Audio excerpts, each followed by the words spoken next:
Good evening, everyone. Buenas noches. Kenneth, thank you so much, very much. You are the vision behind what is required to bring solidarity throughout the Americas. And I want to thank you on behalf of all of the people of ATCO, but all Canadians in recognizing the importance of being an America, not just individual countries in South, North, and the Caribbean of America. I really, really respect and value and treasure everything that you have done. John Houseman, Marta. Marta, you are extraordinary, and the board of the Canadian Council of the Americas, all of your team. Thank you for doing what you're doing.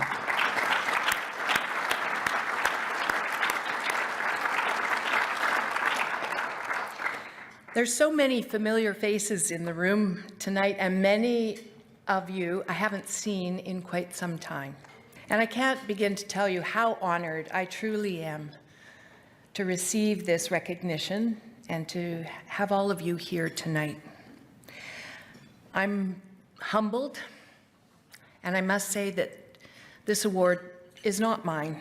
It really is because of all of the terrific, extraordinary people that I have the privilege to work with. It belongs to so many. It should be shared because it has been earned by thousands of ATCO people, past and present, courageous women and men who traveled the world in the pursuit of excellence. And of course, I grew up with many of them.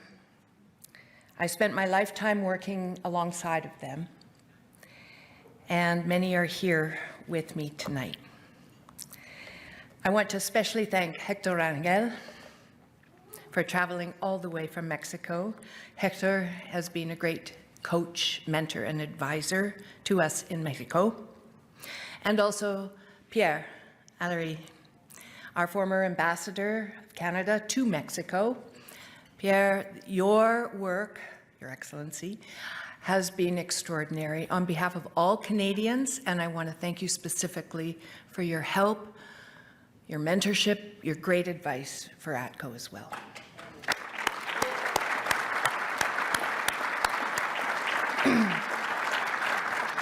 I also want to share this award with my incredibly supportive family. My husband, Jonathan, who's here, my son, Ben, and his partner, Taylor, who've traveled to be here tonight, my daughter, Kelly, and my son, Kyle, who are back at home, and of course, my mom and dad. My mom, still with us, more than 75 years ago with my father, started a new-to-the-world industry. They developed a novel solution to house Alberta's early resource pioneers, creating purpose-built, relocatable, and durable housing for workforces in remote areas. And together, they grew a little trailer company, the Alberta Trailer Company, into a global enterprise. And it is on their collective behalf, all of those that I've mentioned, that I accept this award. Thank you so much, Kenneth, for the great honor.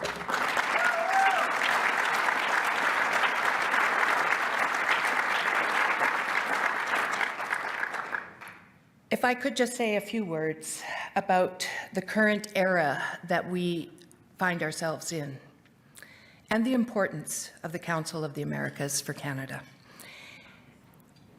Intensifying economic and geopolitical competition is right at our doorstep. Your efforts in the Council to promote Canadian interests in Latin America have become more vital than ever. And there is little doubt that we are all experiencing a profound restructuring of global economies. And we felt it firsthand across our international operations in ATCO.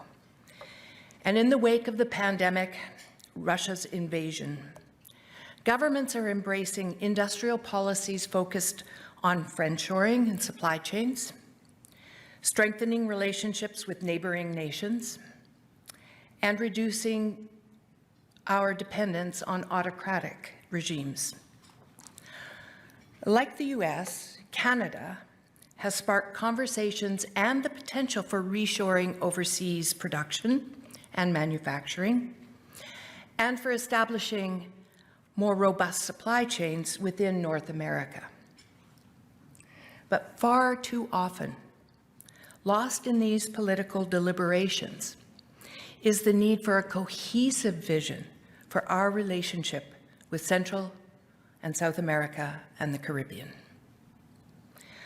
And I believe we ignore these relationships at our peril. As North America's attention has become more inwardly focused, China has been active and aggressively investing in Latin America to secure resources, grow its markets, and expand its political influence, all under the guise of economic benevolence.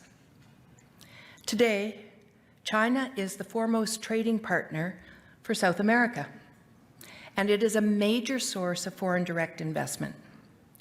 Since 2005, and I think you might find this an astonishing statistic, China's two main policy banks have provided more than $140 billion in loan commitments to Latin America and state-owned enterprises in those countries.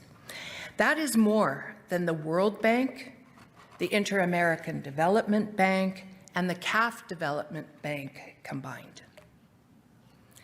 Chinese companies have built bridges in Panama, highways in Argentina, ports in Peru. They own lithium production in Bolivia and Argentina, copper mines in Peru, gold mines and oil production in Colombia. They've been buying up soy growing land in Brazil, electrical infrastructure, be it generation, transmission, or distribution throughout the continent. Whether through financing, acquisition, or procurement, China has secured preferential access to a wellspring of critical commodities and infrastructure needed to compete and win in a transforming world. But of greater concern is China's growing influence on the region's fragile democracies. Its ability to co-opt these young republics to advance China's interests on the world stage should be concerning to each and every one of us. Meanwhile, back here in Canada, as our industries seek to develop our nation's equally coveted resources and secure the resiliency of Canadian supply chains and energy, we are stymied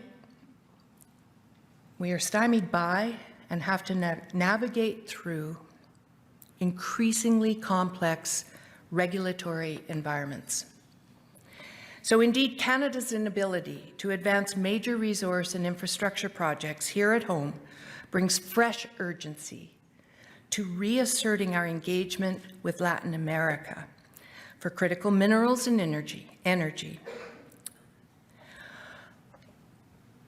where Canadian can-do determination and know-how can and should make such a positive impact in the region.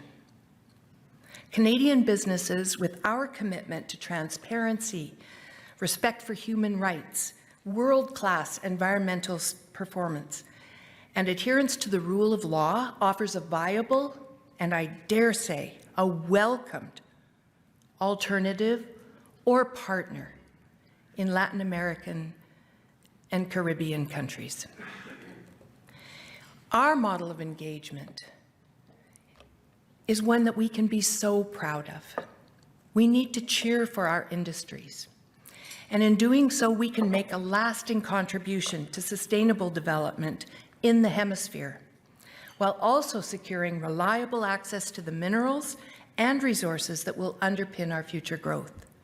But more importantly, we can help maintain the balance of power that truly benefits Latin American people and democratic institutions for this generation and many generations to follow.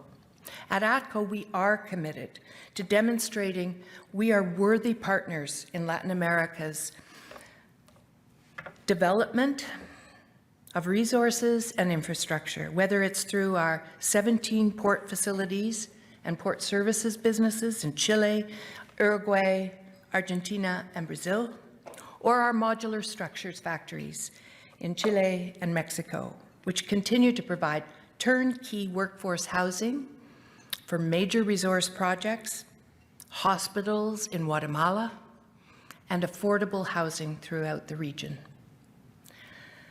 Or new opportunities in hydrogen and renewable energy. And I have always believed that commerce is the forerunner of prosperity, and it is the arbiter of diplomacy. It is the courage of industry and our willingness to take risks, build relationships, and strike out abroad that paves the way for formal engagement by the body politic. And so, to all of you gathered here this evening, I believe it is our shared duty to seize this moment and forge stronger bonds with our Latin American and Caribbean neighbors and friends. Let's embrace this opportunity right in front of us to reassert our leadership in the Americas with unwavering determination. Thank you.